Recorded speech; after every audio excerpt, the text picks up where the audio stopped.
Good afternoon, my fellow Michiganders. Good afternoon, my fellow Americans. Holy cow, am I excited. If you think I have energy, wait till you get a listen to Scotty Sachs out west. And I'm going to bring him on right now because we're going to get into some in-depth stuff today, folks.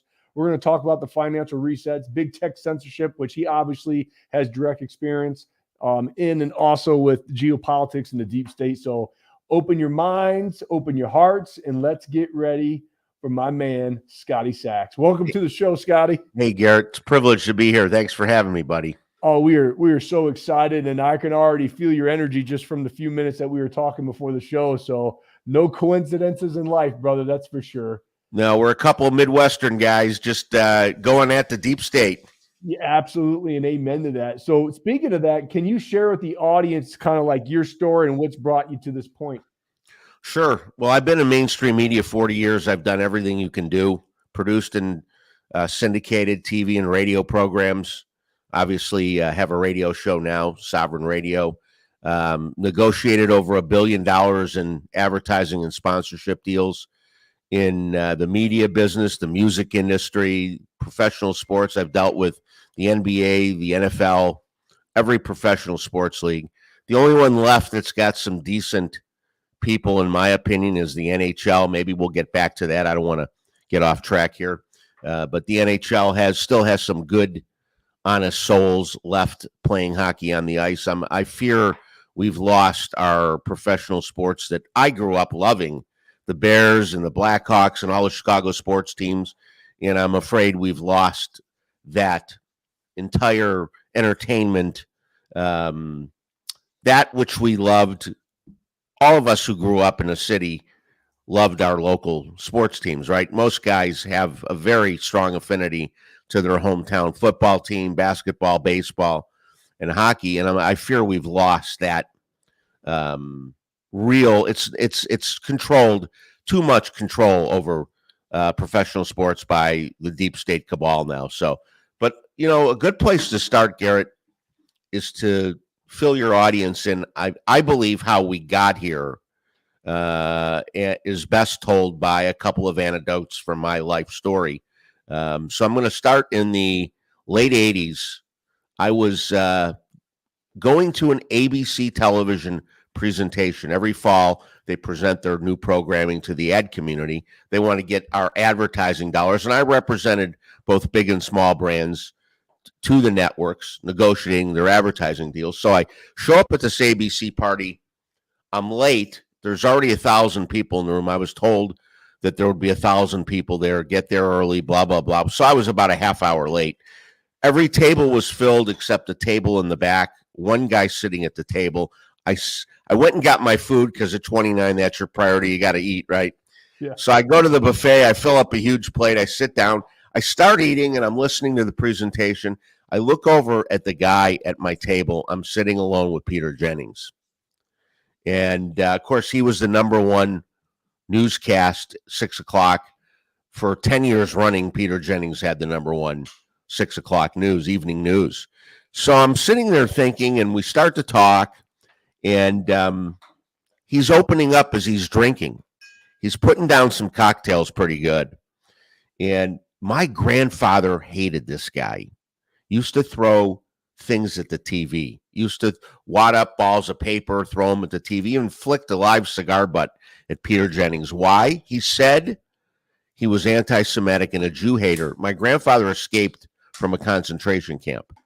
So he was very sensitive to the, let's just call it the anti-Semitism that really is created by the deep state. We, the people, have no problem with each other, do we? We don't have any problems getting along. It's the media, it's the politicians, it's the deep state cabal that divides and conquers us. We're fine. We get along just fine. So anyway, I decided to ask Peter. I got to ask him about my grandfather, right? He's about 5 drinks in. We had been laughing together and talking together at this point. So I said, "Hey, Peter, what's with this? Can you tell me why my grandfather used to throw shit at you? He used to flick the live cigar butt at you, Peter. He said you were an anti-Semitic Jew hater." His answer was astounding. It was twofold. He said, Scotty, your grandfather was a perceptive man. I am not a Jew hater. I am not anti-Semitic. But when I was a rookie reporter, I didn't get a hotel room. I got a host family. My host family was a Palestinian Arabic family. I broke bread with them 18 months, and I suffered a human emotion called sympathizing. I sympathize with the Arabic Palestinian cause. Your grandfather was picking up on that. And hats off to him. He sensed in me my true heart was with the Arabs and the Palestinians because of this host family. But I take nothing away from the Israelis and the Jews, and I have nothing against them whatsoever. He said, Scotty, but it doesn't matter. I said, what do you mean it doesn't matter? He said, it doesn't matter what I say on the air or what anybody says on TV. I said, but you're Peter Jennings. You're the number one rated news guy in the world. Nobody watches news anywhere in the world. 12, 13, 14, 15 million people watching your households, watching your newscasts. Nobody has those kind of ratings, Peter. Of course it matters what you say. He says, no, it doesn't, because everything you hear on TV is a media, and it's a construct and a narrative to fit an agenda. Wow. Coming from Peter Jennings? Yeah. Back now, then. I'm 29 years old. It kind of goes in one ear and out the other. I asked him to repeat it to make sure I understood. So you're telling me what you say doesn't matter because it's a construct and a narrative? Well, where does that narrative come from? He wouldn't really get into that. Later years, I found out. We know today about the CIA talking points and the infiltration and Operation Mockingbird Media, right? Yep. We know about that today. And I saw the CIA talking points firsthand in 2013 when Michael Brown and the whole Ferguson, Missouri thing. But so keep that in mind. Here we have a world we've grown up in. And Peter said it's always been that way. It's always been a construct and a narrative. See, my parents watched Walter Cronkite, and he said that's the way it is this 13th day of November, right? And you believed Uncle Walter. You remember Walter Cronkite, Garrett? Yeah, absolutely. Yeah. I mean, did your family not trust that man? Come on. No, they trusted everything they saw. Everybody trusted Walter and Pete, and to some extent, Tom Brokaw and all these guys who delivered the news. But everything, as Peter Jennings said, is a construct and a narrative. And he even added to fit an agenda. Well, whose agenda? We now know that too. So keep that thought in mind. I'll share the second anecdote. A few years later, I had the great honor of working with Johnny Cash. He had created a program content called Johnny Cash American Folklore. And I was sitting in the studio listening to this, and he intended it to be 30-minute programs.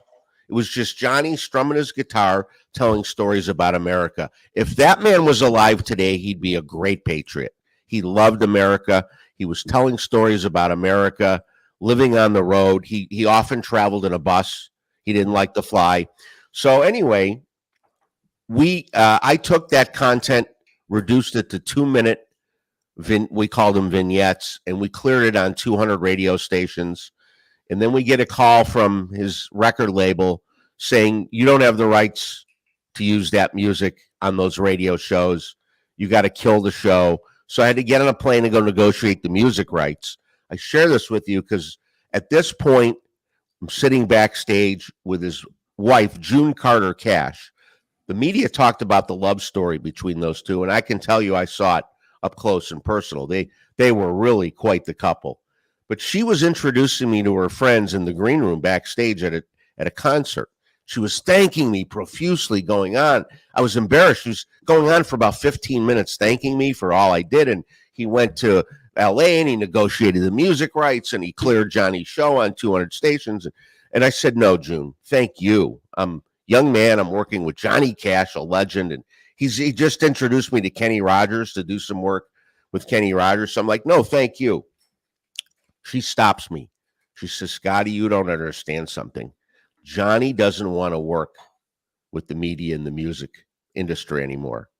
So you've fulfilled a role and made this show possible. It would never have happened because Johnny would never work with these people anymore. So I asked her why. Why? I've been doing it probably 15 years at that point. Why won't Johnny work with these people? She goes, she leans forward. There's a lot of people in the room. She didn't want him to hear. She goes, they're a Luciferian satanic cult. They're evil people. What? Hearing that in the early 80s, that the industry I was working in and was successful in is Luciferian and satanic, I couldn't wrap my arms around that. I thought about it, went back to my hotel, and frankly got up the next day and never thought about it again for years. Now let's combine these two ideas. We have a media we've lived with, entertainment, Hollywood, the music industry. Everything's a construct and a narrative. Everything they put out is to fit an agenda. And they're a Luciferian satanic cult. Is it any wonder, Garrett, we're stuck in the mud where we're at in 2023? We're being controlled, have been. We're not being controlled anymore. I really don't believe they're in control anymore. We can talk about that. But we have been controlled our entire lives by a Luciferian satanic group of people. Yes, they worship Satan. Yes, they practice Lucifer. They have satanic rituals. Yes, they drink the blood of children. I've done a lot of research on adrenochrome, and it's real. It's not some conspiracy theory. Adrenochrome is a real thing. These people thrive on the satanic rituals of extracting blood from children. They're sick. By any human standard, they're sick people, and they've been controlling the world. So when you've got a Luciferian cabal running the world and constructing the narrative, is it any wonder where we're at in 2023? It's easy to understand when you put those two things together. When did you finally have your eye-opening moment? Obviously, mine and many others who are part of this movement was during the Plandemic. I mean, it just revealed in the entire kind of brainwashing that can happen to society when you tell a lie long enough. People believe that it's true. So when was your kind of aha moment? Fortunately, long before the pandemic, so that I could do my radio show. I started my radio show when the Plandemic started, and first day on the air, I called it the Plandemic for what it was. But my eye-opening was 2009. I read the book, The Creature of Jekyll Island by G. Edward Griffin. And I encourage anybody in your audience, Garrett, that hasn't read The Creature of Jekyll Island to understand the fundamental essence of how this world is run through the central banks. The book, The Creature of Jekyll Island, is all about the formation of the Federal Reserve, who formed it, why they put the Federal Reserve together, and how they use central banks to control countries. Isn't it interesting, the bad guys in the world, Putin, Saddam Hussein, these are guys who didn't have a central bank in their country, who wouldn't allow the central bankers to proliferate their financial system in their countries. Isn't it interesting why they're the boogeymen? No central bank, you're a boogeyman, right? Why did they assassinate John F. Kennedy? He wanted to get rid of the central bank and the Federal Reserve. Why do they hate Trump? Same thing. Trump wants to remove, and has removed essentially, while he was president, he did put the Federal Reserve underneath the U.S. Treasury, and their role is simply that of a consultant now. People don't understand that because it was done in quiet. Trump didn't make any formal announcement about this. But in any event, 2009, I read the book. It really opened my eyes to how the world is controlled through the central banking, Federal Reserve, fiat money system, how they rehypothecate money. For every dollar in circulation, they've lent that dollar probably 500 times now, maybe 1,000. Why do we have such inflation, right? So from 2009 till about 2015, it was a real learning process. And I think my great awakening was somewhere around, by 2015, 2016, I realized the world we were living in is controlled by the 13 bloodlines. I understood who they were, how they operate. didn't have as deep a knowledge as I have today, because since 2020, when I started Sovereign Radio at the behest of a radio group that wanted me to do a radio show, we'd sit around after doing business, negotiating some advertising and sponsorship deals. I would sit around with these executives from Town Square Radio. They own 300 radio stations. And we'd talk. And they'd often say, somebody turn a mic on when Scotty's talking because he's giving us great stuff. They didn't understand the Federal Reserve. They didn't understand the two-party system is really a one-party system. They didn't understand any of this, these guys. So they finally twisted my arm to do the show. And when I started in April of 2020, we were already locked down. The station I couldn't even go to the radio station in Texas to produce my show. I had to do it remotely because they had closed everything down at the radio station. And unfortunately, or fortunately, maybe the world needed to go through the Plandemic to get to this great awakening, because I'm sure you agree, Garrett, the majority of Americans now understand what the Plandemic was about. I do believe the majority. I don't know what percentage, but more than 50% of Americans, even people who were far left liberal. I know 2 or 3 I can think of off the top of my head. My sister, for one, told me the other day, yeah, Joe Biden, what he's doing with the illegals and, what they did with that pandemic is not right. This is a liberal teacher telling me this. So yeah, I think you're right, because more and more people are. One thing with the Democratic Party, which you can attest to, is they didn't go moderate; they went farther left, and they're really doing some interesting things that are losing that middle, that suburban mom and dad that just want the best for their kids, with all the indoctrination and garbage that's going in the schools. With all the alphabet mafia, force feeding those beliefs down folks. And if you stand up and say, hey, I don't want this stuff taught to my kids, and you're a bigot and you're racist and everything else. And so I think more and more people are just like, this is not right. Like, let's get back to the basics again. And that's one thing you mentioned before is, they keep us with the infighting. They have control. Divided we fall, united we stand. There's so much truth to that. Go ahead. Dinesh D'Souza just put out the movie The Police State. Yeah. I don't know did you get to see the Police State? Yep. Very, very well done. Mm-hmm. But in that movie, he pretty much demonstrated where we're at with the enforcement of law. What was intent, many things, it goes back to the Patriot Act in 9/11, right? Yep. Many things that they put into play we thought were to protect us from the enemies, foreign and domestic, but they've turned the whole system on us, right? So when Merrick Garland got a letter from the Teachers Association, whatever association of teachers, wrote Merrick Garland a letter saying there are parents going to school board meetings that are terrorists, and we got to stop them, right? They're domestic terrorists because they're objecting to critical race theory and drag queen story hour readings, right? What did Merrick Garland do? He sicked the FBI on folks, everyday folks, everyday Americans, moms and dads that were just going to school board meetings to say, hey, not on my watch do I want you to teach that crap to my kid, right? That's all they were doing.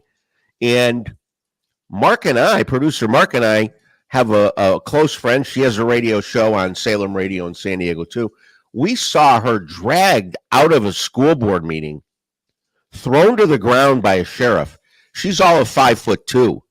This 6'3", 300-pound sheriff threw this little girl to the ground, got on top of her, shoving her head into the ground on her back, beating the crap out of her because she was speaking at a school board meeting? Are you kidding me?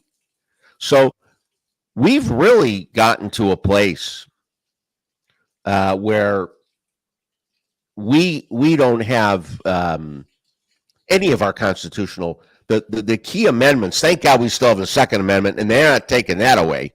There's no way they're getting after that, because I don't know any gun owner that'll give up their guns. No, they'll continue to try to take ground with it, with the red flag laws and everything else. Yeah. But I mean, we all know the Second Amendment is there to protect the First Amendment. But you can see, and this is what scares me about the Second Amendment, Scotty, is look how quick everyone was so just hand over their freedoms during the pandemic. You know, it wasn't to wear the mask for your health. It was to save little Joey down the street in the Walmart greeter. And everybody's just like, oh, here's my constitutional freedoms. Here's my sacred values. Here's my citizens' rights. Here you go. And you can tell how the left on how they're going to push this agenda with the mass shooting that's going to take place sometime. They're going to say, hey, hand in your guns, America. It's not to protect your family. It's to protect little Susie and Johnny down the street. And that is unfortunately how they can gain ground with the Second Amendment, through fear and under this like all-inclusive protection, which they fooled so many people during the pandemic, which, you know, hopefully these folks have awakened and they won't, but nothing surprises me anymore. That's for sure. You know, I have friends in Australia, and they are pleading with us, pleading with Americans not to do what they did. They gave up their guns. Yes. Some years back, they went door to door and they confiscated the guns, and they're pleading like, don't be stupid like we were. Yeah. I have a friend, he's a Australian, and he is a marksman shooter. He shot guns competitively for Australia. So he got to keep his guns. And during the pandemic, they came to his house and they said, we know you're not vaccinated. We're coming back in 30 days. And if you don't get jabbed, we're going to take your guns. Well, he wasn't going to get jabbed, and he wasn't going to give up his guns. They never did come back, by the way. But the threat over his head that you go get jabbed or we're going to come take your guns, he's still allowed to keep his guns because of his status as competing as a marksman shooter. But they're pleading with us not to make the same mistake. We've given up a lot of our First Amendment rights. We've allowed big tech to jump in and censor us, and we've allowed, look, you were recently removed from YouTube, right? Yeah, because my video on the southern border, I was exposing all the illegal immigrants. They said it was hurtful. Under what circumstances should anybody be removed, even in the event of hate speech? Hate speech is legal. Yeah. It's covered by the First Amendment. You don't have to like what somebody says, so listen to it. It's not that hard. If you don't like what somebody has to say, don't listen to them. Yeah. This idea that you can remove somebody from YouTube because they said this or that, in your case, you attacked one of their what was the point of your video that they removed you for? Exposing the border crisis and border. Okay. Immigrants. I mean, and that's kind of like where we're at, right? We're just swinging like a fist fight in a phone booth, because they have infiltrated every level of media, social, corporate, everywhere. I mean, you can't, like Tucker Carlson just interviewed that one gentleman who's going to prison, I think, for 10 years for sharing a meme about Hillary Clinton during the election cycle. Crazy. And then we can't ignore the influence of the CCP either, because the Chinese Communist Party has been infiltrating and subverting. Where did they go first? Our college campuses. Correct. And they instituted this Marxist presence on our college campuses. So the last 2 generations of college kids, they're a fistful to deal with. They are hard to deal with. They are indoctrinated to no end. Fortunately, I got out of college in 81, and I missed all that. I had none of that. I didn't once hear any professor at college at Northern Illinois University ever speak a word of the things they now regularly teach and preach in their lectures on college campuses. The CCP infiltrated and subverted our college campuses. I tell people, go to your school board meeting or your local county board meeting or city hall. I guarantee you there's an Asian-looking person in those meetings, and they infiltrated and subverted 200 major cities in America. They infiltrated and subverted our county boards, our school boards. They got deep inside our shorts, the CCP. Their presence is they're like God. They're omnipresent in the United States right now. And What do you think their next move is? What are they waiting for the 2024 election? Are they going to activate some of these illegal immigrants that have come over to create chaos? Because you're already kind of seeing how the group can organize and start to protest, especially with the Israeli-Palestinian conflict that's going on right now. You're seeing tens of thousands of folks that just seem to want to protest the next thing that the corporate left pushes out, or the progressive left is pushing out with their hook, line, and sinker, man. I mean, it just goes on to the next one. So what do you think is going to happen over this next year? First of all, let me say, is there any real difference between Antifa and Hamas, except that Hamas is probably more violent and more deadly? Yeah, they prove that although these guys that littered our streets in 2020 with Antifa were dangerous. Yeah. If you got into it with these Antifa guys, they'd pounce on you 12-on-1. They didn't care, right? Yeah. They're brutal. So there's really the same people who funded Hamas, funded Antifa, funded BLM. It's Soros. It's the World Economic Forum. It's all the deep state cabal funding these organizations. We understand that. What's going to happen in the next year? I think bringing into the next few weeks, I think we're about to see a rash of attacks on our soil. All these military age guys that are here. Millions. Millions. I watched your YouTube video. You addressed that. These guys are not here being paid, and they are being paid. Yep. They're being given stipends, cell phones, housing. My God, they took veterans and seniors out of housing to put these illegals in. I mean, would any American vote yes to take a veteran or a senior out of housing to put an illegal immigrant in their place? I don't think there's not even the far left would vote for that kind of. Maybe they would. I don't know. And you don't see it in the corporate media, because if they don't talk about it, it's not happening. That's right. There's a lot they simply omit, isn't there? Absolutely. So, Garrett, I think we're in for some real, we call them scare events. We're going to have some major scare events, including the crash of the financial system and attacks on our soil. And if you take those two things and you hit Americans in their pocketbook and you hit Americans in their backyard where they don't feel safe, everyone's going to wake up and smell the coffee. I think this is all being orchestrated by the white hat military that's in control. Did you see the documentary, The Greatest Show on Earth? Yes. So Nick Alveda and Derek Johnson proved factually that we are in a continuity of government. It's called devolution.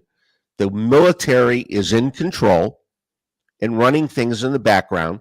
They're allowing this, I don't know what you even call the Biden administration. It's not real. It's all a show. Biden is not legit. It's not even the real Joe Biden. Anyone can see that that's not the real Joe Biden. Who is he? I don't know. Actors, people wearing masks, whoever it is. But we have two entities operating side by side. We have the White Hat Military Alliance, and you have to look at the history of that group. People have a hard time believing that there is a true alliance of white hats, military, business leaders, political leaders, civic leaders that are good Americans. And this is not just in the U.S. This is a global alliance. When Kennedy was assassinated, 22 American generals got together and said, we got to do something about this. There is a deep state. They understood it. Look, Eisenhower warned us about the military-industrial complex. We've been warned. Edward Griffin warned us in 60. The guy who wrote The Creature of Jekyll Island, he was warning us in 69 of the CCP and the deep state. So these guys, when Kennedy was assassinated in the early 60s, got together and said, we need a plan.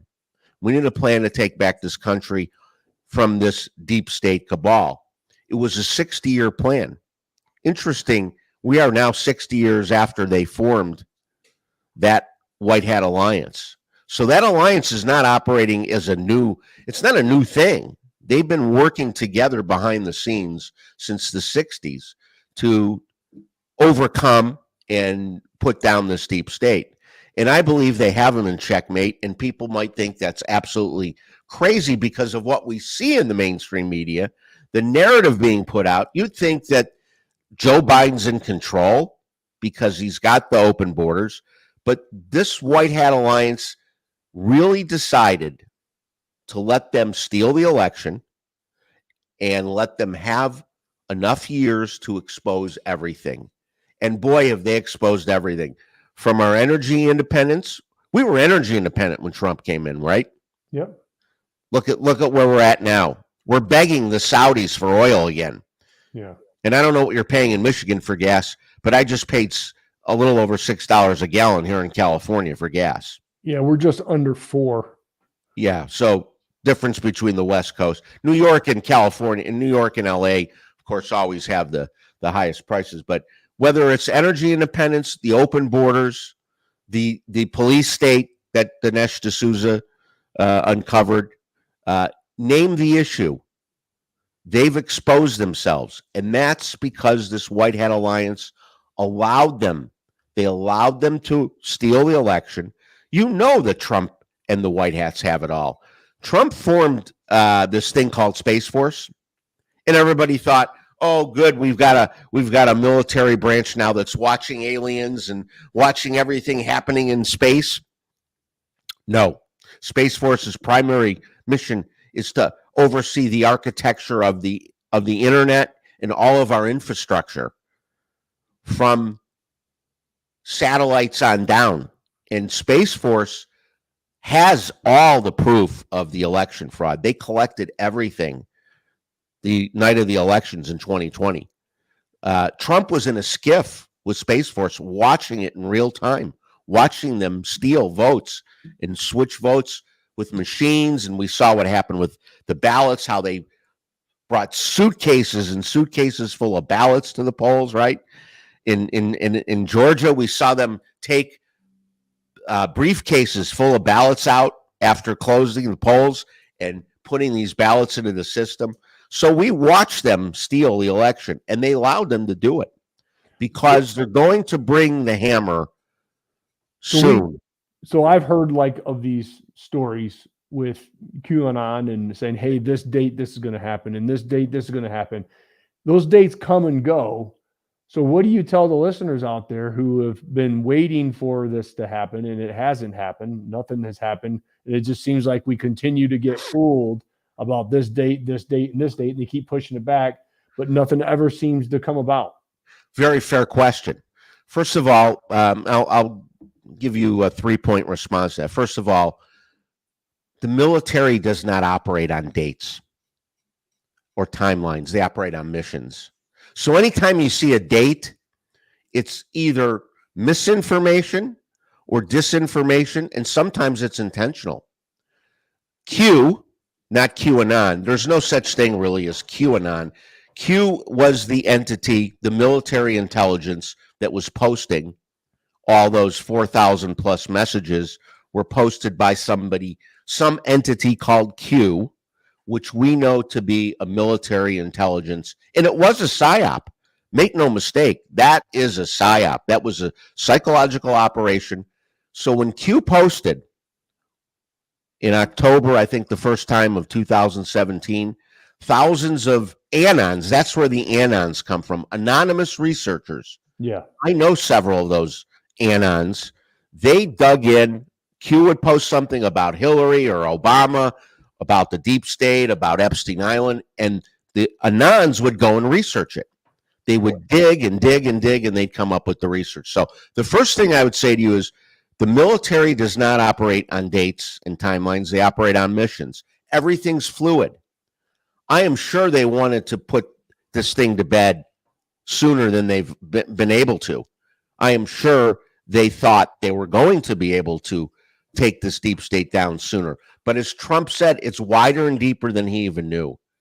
And they're not waving white flags and giving up. They're fighting to their death. Remember, they're Luciferian satanic cult. They're not afraid of a fight, right? They know how to get in the trenches and fight. I will say, though, they're not very good at playing defense because they've always been on offense. And they're not very good at defending. They've made a lot of mistakes. So the military doesn't operate on timelines. Number two, a lot of those dates and information was intentionally put out by Q as disinformation to keep the deep state, who was following the same. Believe me, the deep state had their folks following Q because they knew this is the white hat military intelligence operation. They knew it was a psyop that the white hats were posting on the internet. And I forgot where they posted, on 4chan or something called 4chan or 8chan was where they were posting. Did you follow Q at all? Yeah, in the beginning, I would follow what they were saying, like right around during the election time. Yeah, so they'd post something, Anons would go research, and Anons would post and give the facts. So when they talked about Alice in Wonderland in the Middle East, the Anons did the research and found out Alice in Wonderland was a reference to Hillary Clinton and her activity in Saudi Arabia. You know, Hillary set up a lot of those human trafficking. There's no secret about Hillary's involvement in human trafficking. And the company called Evergreen, which is a container shipping company that Hillary has a stake in. She has a financial stake in this company, Evergreen, that is a shipping company that at sea has huge containers filled with children, not just with product, right, but with children. So they were putting out misinformation and disinformation. Reflect back to, I think it was George Bush Sr.'s funeral when they all got those letters. What were they? Said, we have it all. It's all said, we have everything on you guys. And they looked a little worried. Yeah, Jeb Bush in particular looked a little worried. Yeah. And Jimmy Carter's like, hey, I didn't get one. Where's mine? How come I didn't get one? You know, he was kind of upset. He looked a little, you know, like a kid that was left out of a birthday party, you know. But no, those were just simple notes that said, we've got it all. You know, Trump went around the world on what was called the the word is escaping me. The capitulation tour.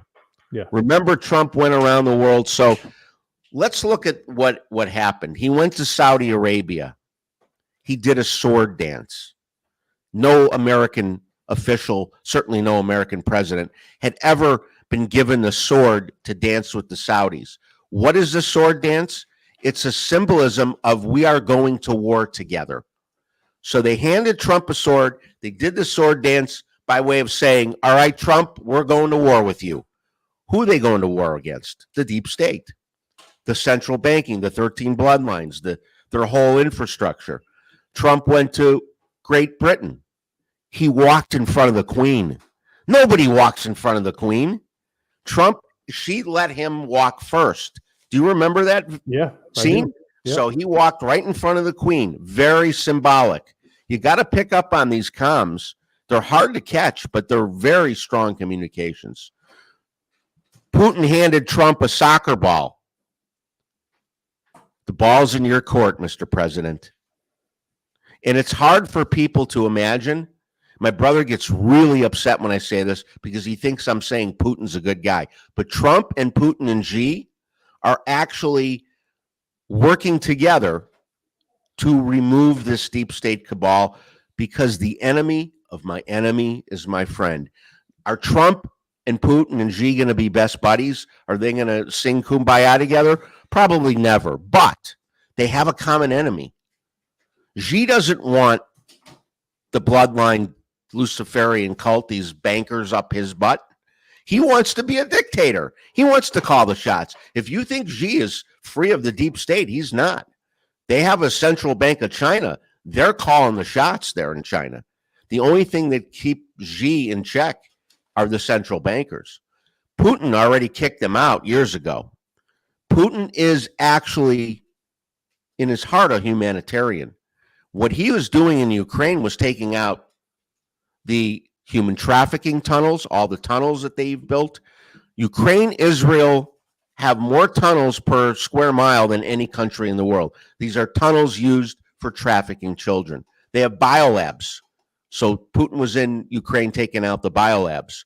That's what they're doing in Israel now. They're taking out the biolabs and the tunnels. They're using the conflict and what the media presents to the world. And behind the scenes, behind this Hamas-Israel conflict, they're actually taking out the biolabs and the tunnels while all the conflict and all the commotion's going on around. So the white hat military is operating on a level. The other point I want to make, very important, real military generals don't leak anything. There are no leaks. No information of their plan has ever leaked from any military general that's in the White Hat Alliance. That's why we don't really know what's going on. They don't go to, the deep state goes to the media.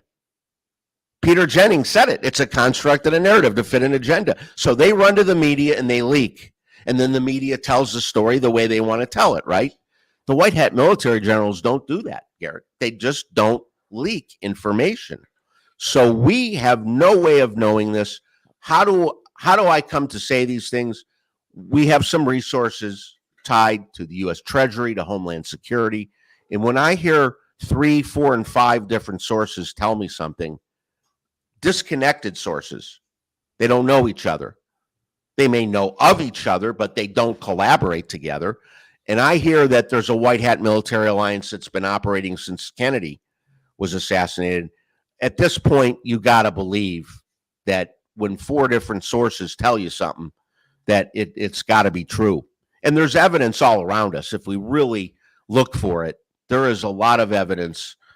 What we're talking about, this capitulation tour, was one piece of evidence after another that Trump is the man. He's Jefe. He's the boss.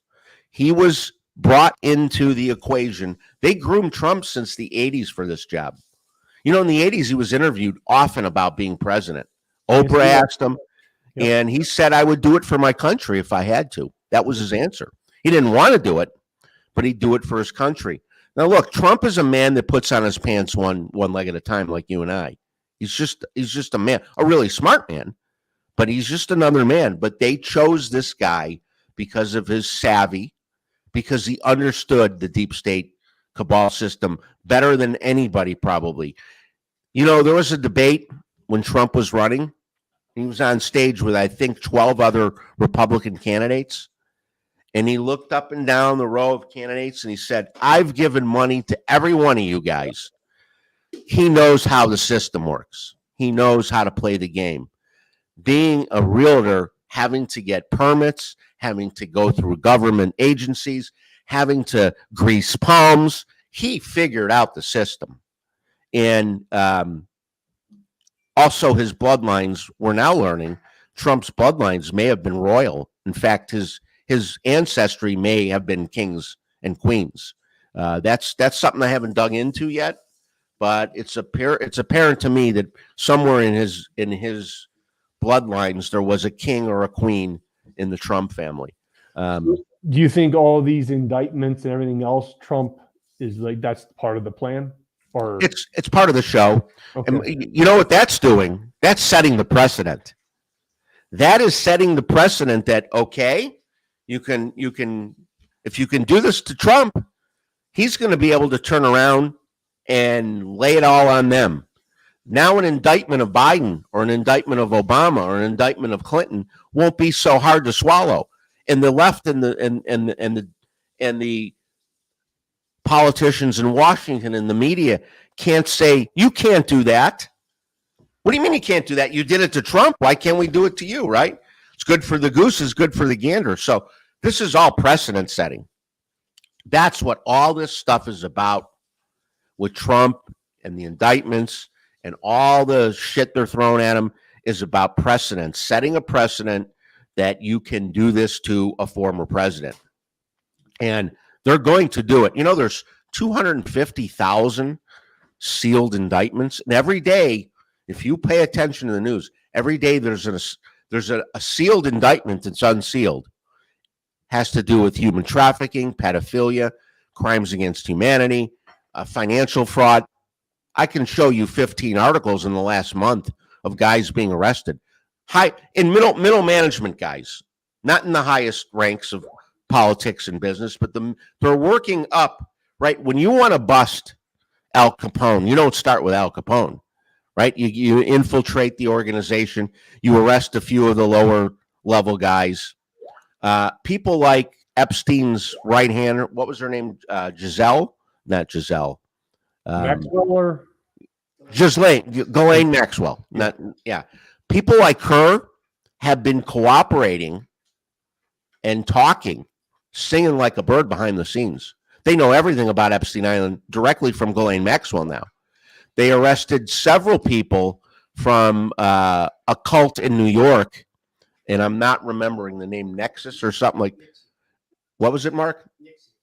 NXIVM. NXIVM. There was a very large human trafficking grooming organization in New York called NXIVM, run by a guy, and he was being helped by the women, the family that owns the liquor company, and the Bronfmans, and they were funding this organization. So they arrested an actress, and I can't remember her name right now, Allison Mack. They arrested an actress that was involved in this organization. So she was just a lower level person in NXIVM. They got her, and they got her to sing, and they got all the way to the top. They arrested the guy's been long arrested. Keith Raniere was his name. Search Keith Raniere, look up this guy. He ran NXIVM, a huge trafficking ring out of New York, upstate New York. They would recruit women, pretty women. They would groom them, and the rest is history. What they do with them was just a big human trafficking. You know, the human trafficking business is 100, according to Victor Avila, who's a former ICE agent. He's put his life on the line for this country. Quick story about Victor. He was sent to Mexico with his partner, Jaime Zapata. They were on a mission to infiltrate and break up a human trafficking ring that was related to the cartels, because the cartels in Mexico control everything. We know that. Yeah. And they were ambushed. His partner, Jaime Zapata, lost his life. Victor was filled with lead. He lived somehow. He had seven gunshot wounds in his body, and he lived to tell the story. Victor told me on Sovereign Radio a couple weeks ago that it's $186 billion in just America alone. And it's going to surpass the drug trade. Victor told me he saw satanic rituals, the things that people say are conspiracy theory. He saw satanic rituals, what they did to kids, with his own eyes when he infiltrated these organizations. So it's big business. You know, I was sitting in Mexico. I live in Mexico now, by the way. I spend a lot of time in California. My daughter's here, and I have a lot of friends and business here. But I was in Mexico one night talking to a guy, and my friends had told me he's very high up in the cartel. You'd never know it talking to him in a bar, right? He doesn't tell you who he is. He's just another guy I'm shooting the bull with. But he did tell me something really interesting. He said, he said it in a generic sense. They can sell an ounce of cocaine one time, but they can sell a little girl 10 times in a day. So this is a huge part of what we were up against. The most evil part of the satanic cabal is what they do with the human trafficking, the pedophilia. And it's at a scale that is going to blow people's minds. When Americans learn the scale of this, and they're going to, I believe we're going to hear the truth about everything. It's going to come out. So you ask me what's going to happen in the next year. We're going to have these scare events. They're going to bring people to their knees saying, my God, financially, what happened to this country? People who have money in a bank or in the stock market, if they keep it in the bank or the stock market, They're going to lose it. It's going to go to zero. The fiat system is going to crash. We know there's going to be a financial reset, and it's not going to be the one they want. We're not going to have central bank digital currency controlling our lives. We're going to have an asset-backed currency that can coexist with the rest of the world. I would ask your audience, how can America not go to an asset-backed currency when 70% of the world population has signed on? 40 countries representing 70% of the world have signed on with the BRICS. The BRICS formally announced their asset-backed currency program. They're already trading an asset-backed currency. How can the United States live in a world where everybody's trading an asset-backed currency and we're on the Federal Reserve fiat system? It makes no sense. Nobody will do business with us. By the way, Moody's downgraded America's it's no longer stable. No longer stable for the first time ever, right? Yep. So that's a hint of things to come. If that's not a hint, Garrett, what have we been hearing in the news about the banks? What's been happening? Bank of America, Wells Fargo. Last week, deposits were held up. People were getting deposits and they weren't releasing the money. A lot going to shake out in the banking. Our contact at the U.S. Treasury has told us that none of the major banks are going to survive this.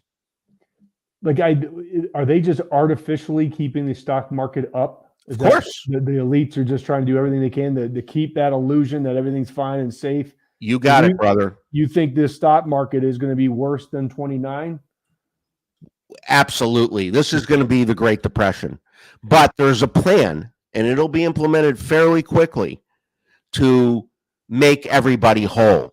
Yeah. So those people who lose their money in the stock market and lose their money in their bank accounts, have cash in the bank, there are things in play under the umbrella of something called NASARA that will make people whole again. Things like paying back interest. All the interest you ever paid on mortgages and credit cards is going to get paid back to people, not in one lump sum, but over time. Debt forgiveness. We're going to have a debt jubilee. It's happened before in history. We're going to see a debt jubilee where all of our debt is forgiven. Home loans, credit card loans, car loans, they're all going to be forgiven. We're going to outright own everything when this is over. It may take a year and a half, but it started in the background. November 5th, the White Hats did put forth NASARA on November 5th, very quietly. Of course, the mainstream media will never talk about this stuff. You'll never hear them say NASARA until they're either reorganized or out of business and someone takes them over. They won't talk about it. I believe a day is coming where the media gets back. I mean, you probably have to go back to the 40s to say the media was honest. They haven't been honest since the 50s. They admitted to Congress. The CIA admitted to Congress in the 50s. They admitted it in the 70s, by the way. It was hearings in the 70s. They admitted in the 50s they infiltrated and subverted mainstream media with CIA operatives and that they were controlling the talking points. They didn't say it in those words, but that's what they were doing. So they're called you've heard of the 4 a.m. talking points, right? Yeah. That come from the CIA to the media. So in 2013, I don't know if you remember a guy named Michael Brown. He was a bad kid in Ferguson, Missouri. You probably remember Ferguson, Missouri. So the story was that this kid, he had just completed a drug deal, small-time petty drug deal, not a big thing. He wasn't a big-time guy. He was a petty little local drug, pushing drugs. He had just completed a drug deal at a convenience store. The cops got to him, and they wrongly and absolutely, I mean, no reason to ever kill a kid for dealing drugs, right? Yeah. Even if he was resisting the arrest, there's no reason to kill this kid. They did. One of them got carried away, shot and killed Michael Ferguson. So the media immediately jumped on the story that Michael Brown had found the Lord. He was going to church. He was a good kid. He got a job. He wasn't dealing in drugs anymore. None of that was true, by the way. His own neighborhood that was interviewed said he was still a bad kid. So I was at CBS 48 hours after Michael Brown was shot. I was at a CBS station, and I had just finished doing business with them, negotiating a deal, and the program director and the news director, he wore the hat of both at the station. He and I our wives were friends from childhood. So he and I went to lunch. When we came back from lunch, he picked up a piece of paper on his desk and he started swearing. Damn son of a bitch, why are they making me do this? I'm like, what's going on? He goes, quiet, I'm going to make a phone call. He called his boss, who was in the building on another floor. He said, why are you making me run the story with these talking points? We know this isn't the story. He said, you approved the budget to send our best cameraman and our best reporter to Ferguson, Missouri. They uploaded the footage. I got the footage and watched it. The story is opposite of what you have in this memo. His boss said, if I remember correctly, you got 2 boys to put through college. You'll use what's on the memo. And he hung up. So I asked him, where does this memo come from? He wouldn't tell me. He said, I'll have to shoot you on the way out the door. Well, on the way out the door, I turned around. I said, come on, Dave. It's just you and me. Tell me, where's this? Where did these talking points come from? I didn't know about the 4 a.m. talking points. I didn't connect the dots till later. He said, all right, I'll tell you, it's a 3-letter agency. And my thinking was, does it begin with an F? I asked him. He said, no, the other one with a C.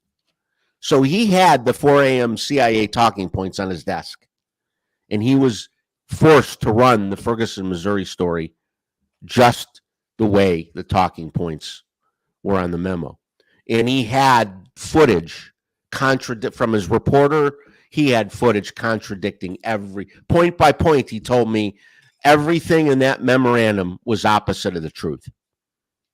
So would you say that the only way people are really going to get their up-to-date, accurate, and truthful information are just basically shows like mine, podcasters, people who are willing to dig, not Fox News, not CNN, obviously NBC, ABC, they're all in it together. I mean, look who owns the networks, right? Vanguard and BlackRock and State Street. Absolutely. Both of those. So, I mean, it's frustrating because I really feel, folks just want to be told the truth.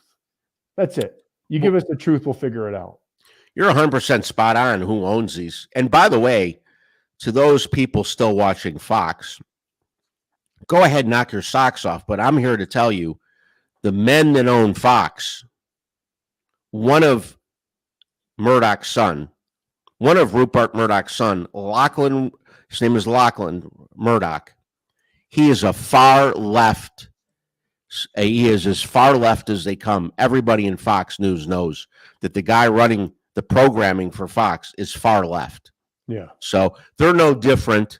They're what we've always said, controlled opposition, right? Yeah. So yes, you're spot on. The only way to get to some truth is to go to the internet, find shows like Grassroots Army, like X22 Report, like And We Know, like SGAnon. If you follow SGAnon, the guy's a wealth of truth and information. You know who SGAnon is? Yeah. Yeah. He's a regular on my show, by the way. If you'd like to interview him, I'd be happy to connect you. That's fantastic, Scotty. He's a great source of information. He's put out, I think, 63 podcasts, and they're brilliant. They really the depth and scope of his homework and research and his contacts make his information invaluable. So people like that, And We Know, guy does a great job. LT from And We Know, you do a great job. I've been on a lot of podcasts recently. There's so many people doing such a great job at getting to the truth. There's literally hundreds and hundreds of us, people like you and I, like-minded, conservative, love our country. All we want is God, family, and country. That's it. We're not asking for much, are we? No.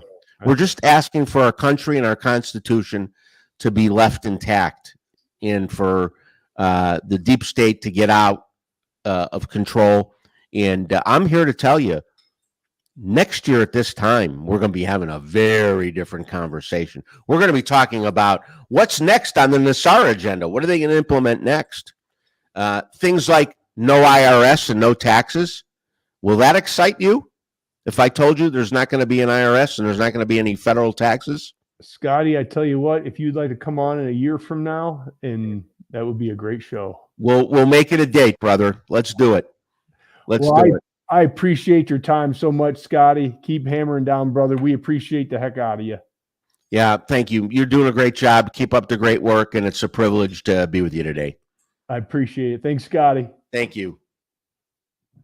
Wow, a wealth of information, to say the least. And that's what I will continue to do, is get folks that aren't necessarily going to be on corporate media to allow you all to get some awareness. You know, with the financial stuff, that is scary if you think about what's coming our way, because the stock market does not make any sense. And a lot of us have our money in the banks, in the stock markets, and into 401ks. And according to Scotty, it's all going to go away, which is very, very scary and concerning. So continue to stay awake, continue to research, continue to dig for that truth, because like Scotty said, it's going to be an interesting year. This week, I will be posting a video with an interview from one of the January 6th gentlemen who is now, I think, serving 10-year sentence for his role in that date. Okay, so I'll be posting that interview probably by the end of the week, folks. So have a great day. Enjoy your family. God bless you. God bless the state of Michigan, of course, and always, God bless these United States. Until next time.